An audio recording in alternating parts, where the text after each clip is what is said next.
ಸ್ವಾಗತ ಫ್ರೆಂಡ್ಸ್. ಇವತ್ತಿನ ಸಂಚಿಕೆಯಲ್ಲಿ ನಿಮಗೆ ಹರಳೆಣ್ಣೆ ಬಗ್ಗೆ ಸ್ವಲ್ಪ ಮಾಹಿತಿ ಕೊಡೋಕ್ಕೆ ಇಷ್ಟಪಡ್ತೀನಿ.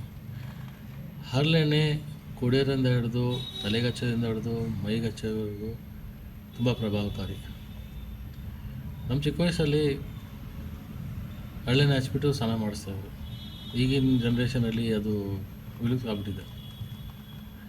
ಸೊ ಫಸ್ಟ್ ಸ್ಟಾರ್ಟಿಂಗ್ ಏನಂದರೆ, ಈ ಚಳಿಗಾಲದಲ್ಲಿ ರಾತ್ರಿ ಮಲಗೋ ಮುನ್ನ ವಾರದಲ್ಲಿ ಒಂದು ದಿವಸ ಬಿಸಿ ನೀರು, ಒಂದು ಕಪ್ ನೀರಲ್ಲಿ 1 ಚಮಚ ಹರಳೆಣ್ಣೆ ಹಾಕಿ ಕುಡಿದ್ರೆ ಹೊಟ್ಟೆ ಶುದ್ಧೀಕರಣ ಆಗ್ತದೆ.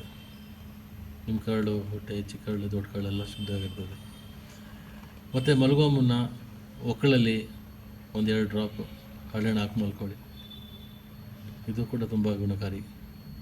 ಮತ್ತು ಅಟ್ಲೀಸ್ಟು ತಿಂಗಳಿಗೊಮ್ಮೆ ಮಕ್ಕಳಿಗೆ ಮೈಯೆಲ್ಲ ಹರಳೆಣ್ಣೆ ಹಚ್ಬಿಟ್ಟು ಬಿಸಿ ಸ್ನಾನ ಮಾಡಿಸಿ, ಚರ್ಮ ರೋಗಗಳು ಬರಲ್ಲ, ಚರ್ಮ ಚೆನ್ನಾಗಿರ್ತದೆ. ಮತ್ತು ತಲೆಗೆ ಹಚ್ಬಿಟ್ಟು ಸ್ನಾನ ಮಾಡಿ, ರಾತ್ರಿ ಹಚ್ಕೊಳ್ಳಿ ತಲೆಗೆ, ಬೆಳಿಗ್ಗೆ ಸ್ನಾನ ಮಾಡ್ಕೊಳ್ಳಿ. ಕೂದಲು ಚೆನ್ನಾಗಿರ್ತದೆ, ಕೂದಲು ಉದುರಲ್ಲ, ಇದು ಬೆಳೀತದೆ. ಇವತ್ತಿಷ್ಟೇ ಸರ್. ಮುಂದೆ ಇನ್ನೊಂದು ಮಾಹಿತಿ ತೊಗೊಂಡು ಬರ್ತೀನಿ. ಧನ್ಯವಾದಗಳು.